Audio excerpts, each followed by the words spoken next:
All right, welcome to another episode of My FX Buddies, the podcast. And I say podcast because there's a blog, myfxbuddies.blogspot.com, and there's a video. I make a video, Spotify.com um, puts the content as a video. And let me see. I don't know, you might want to see the video of this one. And my window's open. I don't know if you can hear the crickets cricketing, but you may hear cars go by. And it is Friday night. You may hear some music too. But anyway, all right. So, Spotify.com, also my FX buddies, Apple Cast, anything, any major, oh no, and RSS.com. If you go there, they have a transcript of every word I say, which maybe will help you understand me better. All right, so not as long, I wasn't away for as long a time. So we had some interesting news today. So the title of this is Iraq's Q card or key card to work with Samsung. Now Samsung is really big. They had not too many months ago, they had this van truck thing that was customized that was driving through the country. Well, 5 or 8, some of the major, more cityfied provinces, and showing them products, cell phones. You know, they want everyone to have a cell phone, right? Because that's how they track us, right? But also, uh, they can do the banking and stuff, you know. So it's good and it's bad, right? Pros and cons. But anyway, so yeah, so here the key card, which they go back and forth because there's been fraud, embezzlement with the key card. It's been proven that the executives were stealing money from, I guess the country, the government. I don't know, but anyway, so this came out late today. Samsung Electronics Middle East. So I guess they have a Middle East division because the Middle East is about to explode. Once Iraq is set free, um, everything else is gonna go. Um, Oil today is at $91, and to I forgot to say 1976 disclaimer, fair use disclaimer. So anything that I talk about or show is for comment, criticism, teaching, sharing, whatever. All right, fair use disclaimer. Okay, so um, the other countries that are oil countries are really sticking it to us right now because we're not producing oil, and that even helps them. If we could bring the price of oil down, not overnight, but I would say in a matter of months, if we started drilling our own oil, we could bring the price of oil down, right? But you know, the they want to they're on this green mission, right? And I could say more about that, but I won't. So, the other oil producing countries, they're going to have each other's back. So they're going to have a lot of money because there's still we're the only ones, well, the West is the only ones trying to get away from oil. The other countries, China, Russia, Iran, Venezuela, they are moving up, increasing their use of oil, right? And then a lot of the countries in Africa as well. They want to have cheap energy so they can have affordable food and live like we do, right?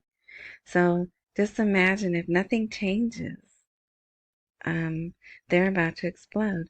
There was an article, I don't think we talked about it, but there's an article talking about the Great Middle East. And it had countries' flags, but I couldn't recognize all of the countries. But look that up. So that's a new group that's trying to form, or maybe we're trying to form it, I'm not sure, to take power away from the BRICS. But anyway, I digress. I've gone off into a tangent. Okay, so yeah, Samsung, in partnership with the Key Card, aims to provide advanced technology products and solutions to traders, citizens, and agents of both companies with attractive commercial offers throughout Iraq. So see, they're talking about traders and the citizens because they know the Iraqis are going to start trading stocks, increase. I'll say increase. There'll be an increase. Some of you know what that's from. They'll be increasing the amount of citizens that participate in the stock market, trading Forex, right? We've seen that over the months. So, yeah. And what better way to have a snazzy cell phone or tablet? Even Samsung makes tablets also. And then get online and spend your money from your key card, right? So forward movement, and that's great. It doesn't say we're going to the bank, but it's good for them. It's forward movement for them. Okay, so this is I'm comfortable with this article, but it's only one man, and he's not in the government. He's not with the CBI or the finance committees, but he's enough. They interview him on TV sometimes. He's connected to the people, right? So this was the article that he wrote. The budget is locked in by the Ministry of Finance. The exchange after the local elections are held for this reason. So that's a weird translation, but what he's saying is, yeah, okay, we know. We passed the budget. We put out the instructions to the budget, but we're not going to implement the budget until after the elections, which is December 18th. Now, listen to what he says. A political writer, and his name is there, he said Friday that until this moment, the tripartite budget has not entered into force, despite the approval of the presidency of the Republic, noting that the reason is the fear of electoral investment. And this does not mean they are afraid of stealing the budget despite their professionalism in the art of banditry and theft. That's such a nice way to insult someone, right? Calling them professional bandits and thieves without being affected by the law and in other ways. So he's saying they're still getting away with these corruption, and the law knows, and the law's not doing anything about it. So since they can't have the money, right? They're not giving them the money so they can't make election promises, right? They can't bribe. They'll wait, have the election, and then release the funds from the budget. Now, he's just one guy, but what if he's right? Are you ready? Are you ready to go through December or even into next year, right? Okay, so that's just one guy, and I promise you there's a better article, a more encouraging article. All right, so there's a lot of back and forth. Baghdad saying, look, we sent you the money. Kurdistan saying, no, you didn't. They even put this graph out. It says July, 0 IQD money received, obligation 1.375 trillion IQD. And then it says the same for August and September. And then there's a big, to me that actually looks like pink, but I think it's red. I don't know, but to me it looks pink. But it's big circle, a big 0% of the Kurdish region's financial rights delivered by Baghdad. And then Baghdad comes back and says, well, you didn't send us XYZ. Or they tried to say, yes, we did. We sent you money. But the Kurds are like, no, you didn't. Right? Where's the receipt? Show me some receipts. So they put it out there that, hey, you didn't send us our money. So then Baghdad is like, well, you didn't send us proof of revenues or something. I don't really want to get that detailed into it, but I know that it's becoming a problem, and it's just because of delayed. And so one thing you don't know since the last podcast, Baghdad took out a loan to pay Kurdistan. Why are they taking out a loan? The money is in the budget. They already said the budget's been approved back to January 1st. So they could very well send them the money for July, August, September, right? So someone is not letting them release those funds. And it's probably us, right? But that's definite proof that they haven't released all the funds from the budget. So, what is this? Here, this is kind of saying, okay, I know I said kind of saying, the Iraqi economy awaits a recovery due to the winter and the continuation of the war in Ukraine. It is expected that the Iraqi economy will recover during the winter period due to the demand for oil from Europe with the continuation of the Russian-Ukrainian war. So the war is kind of good for them because there's a void of oil production and oil movement. And Iraq is like, hey, we can step in. But it says winter, even though winter is only, well, here in America, I think winter starts on the 23rd. So that's what, a little more than 2 weeks away. I don't know when it starts for them, but it says, since the Northern Hemisphere is on the verge of high demand to build stocks facing the winter season, they can maintain the high prices and they won't have a deficit in 2024. So that's good. Good for Iraq, right? Bad for the rest of the world, but good for Iraq. So here's a more positive article. The real estate bank denies stopping granting loans. The central bank will pump money soon. So the fact that they said they're denying stopping granting money, they are. That's usually what that means. When they deny something, it usually means they did. But so it says in the coming days, so this is an interview, but here, the bank aspires in the coming periods, right, to increase the capital in order to be able to carry out tasks and activities without challenges. And then later it says the central bank sent official books. What does that mean? And why are they official books? Does that mean there's unofficial books? Probably so. So the central bank sent official books that the real estate initiative will continue and will pump money in the coming days. All right.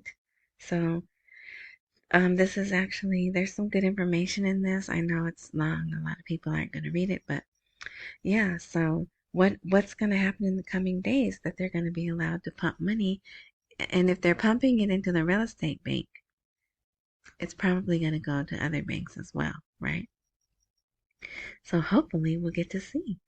Let's see. Here's more about the federal government is saying we sent all the money to the Kurds like we're supposed to. Here's Baghdad attacks Erbil.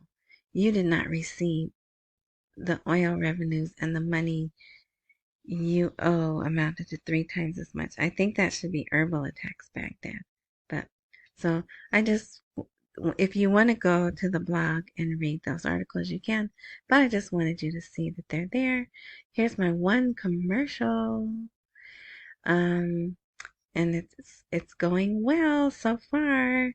So if you or someone you know had or have a business that stayed open during COVID, more than likely you are qualified to get money. I should probably change this. It's down to like 75% now of small businesses. There's money out there for you to get. It's a grant. It's owed to you. All you have to do is file the proper paperwork, and that's what this company does. They help you file the paperwork correctly so your application goes through and you get processed as fast as possible. Who couldn't use money right now or even 3 months from now, right? And then also, if you're someone who needs to make extra money, you can come to myfxbuddies.blogspot.com and get this. Click here where it says make money from home, or this image here that talks a little bit about how the program works. All right, that's the end of the commercial. So here's another one about the back and forth between Kurdistan and Baghdad. Here is something that's been going on for about a year. I think it's finally done now. We're blessed to have a lot of people from Kurdistan, says the Nashville mayor. So they do something what they call twinning cities. So Kurdistan and Nashville are twinning cities. And in this particular article, they focus on high schools. There's 3,000 high school students of Kurdish descent in Nashville. So, and I'm like, if you're in Nashville, you should try to find this place, find Little Kurdistan, and see if they have some banks there that it will receive you, and see if they have some information. That's what I would do. I would be right there. But anyway, that's me. So, I wanted to read the last sentence because it's just so kumbaya-ish, right? This is America.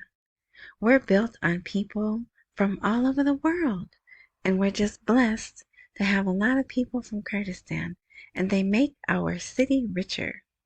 Diversity can be a strength, and I believe that's a globalist statement, right?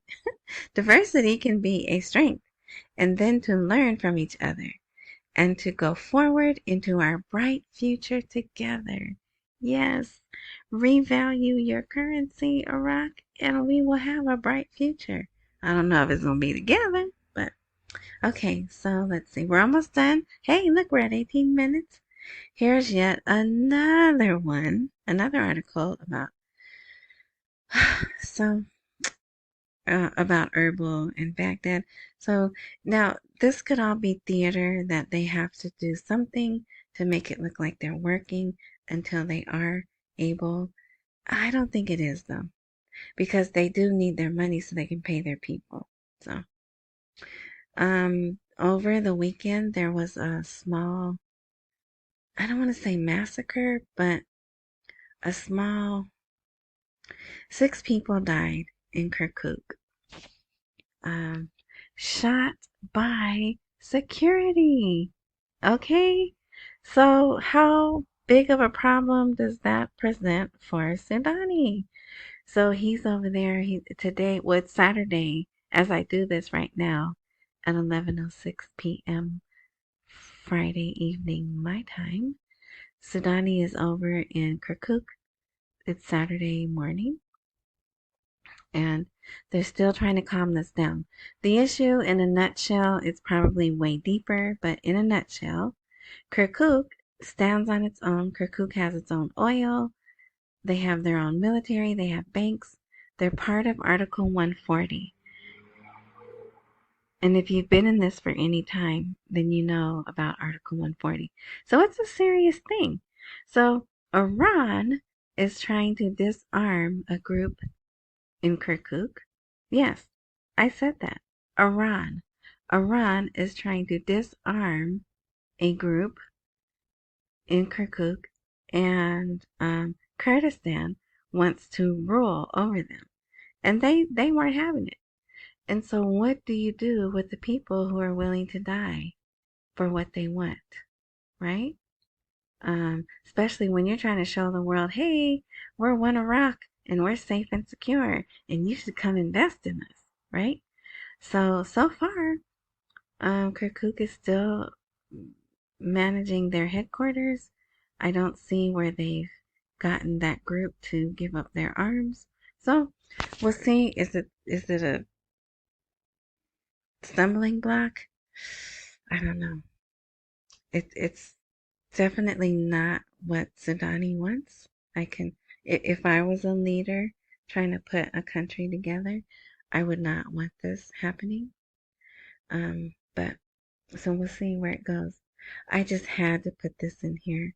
Iraqis accept gas cars and difficulties in the spread of electric vehicles.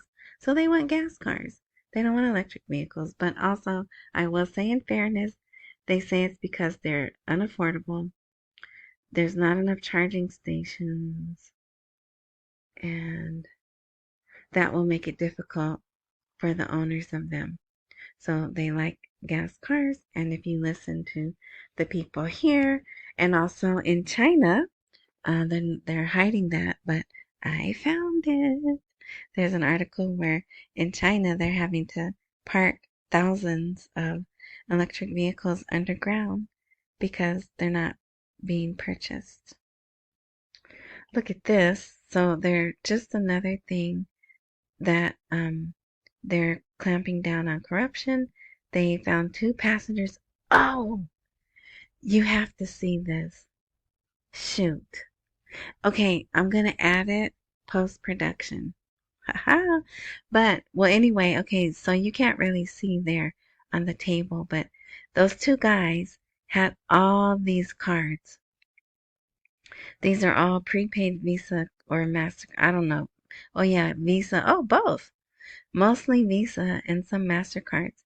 They had them, 97 cards, and they were going to go get dollars and do fraudulent, corrupt things with them.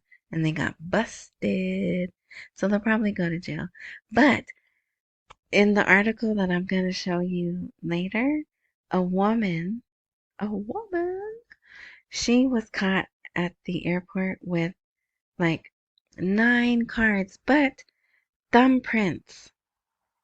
Just like in Mission Impossible and Jason Bourne, all these movies where they frame people by having prints, you know, copies of their thumbprints. And you have to see that. I'm going to put it, it'll be down at the bottom.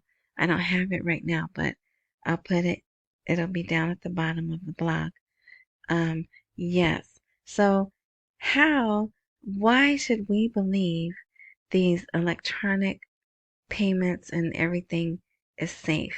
Here's some more about Kirkuk. Okay, matter of fact, I want to show you. They have a 20, look, this is almost 30 minutes. A 30-minute video. Let's see, can I speed this up? This is the intro.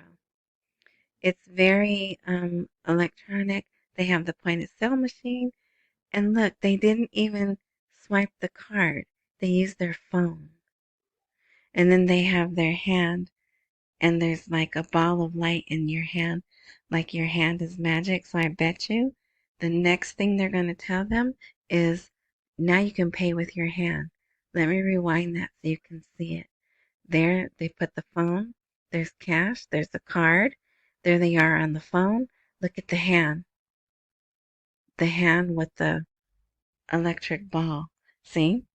See, I know y'all think I'm crazy, but they're doing it here, right? At Amazon, you can pay with your hand. So that's the next thing. That's the next step, and that's what they're going to do. So they have this beautiful lady. She's an engineer, So this whole thing, it's in Arabic, but the title is Electronic Payment Points and Their Importance in Modern Financial Technology. So that's basically brainwashing them to stop using cash and use the electronic payments.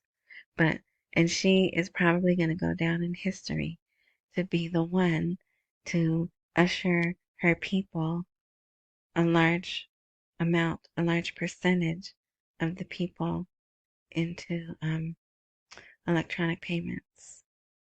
So yeah. Oh, let me turn that off. I don't think you can hear that. If you can hear that, I apologize. I don't think you can though. All right, so that's it.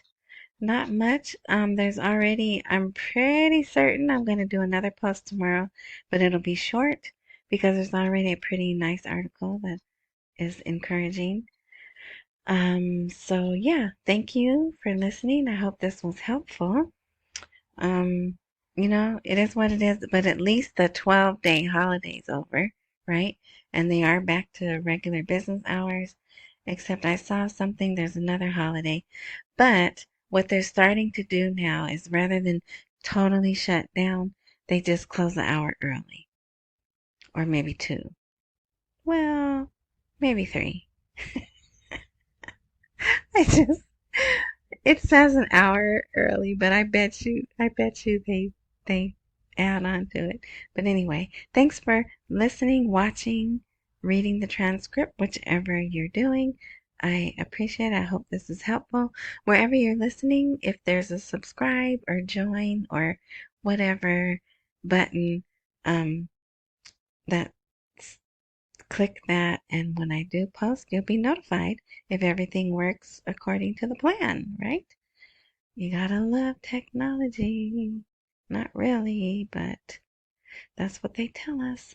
All right, thanks for listening. Enjoy the rest of your morning, night, noon, whatever time frame fits. And until, oh, no, no, no. I can't go without saying accumulate while we wait for the rate to appreciate. Don't miss any meals and pay all your bills. All right, now, until next time.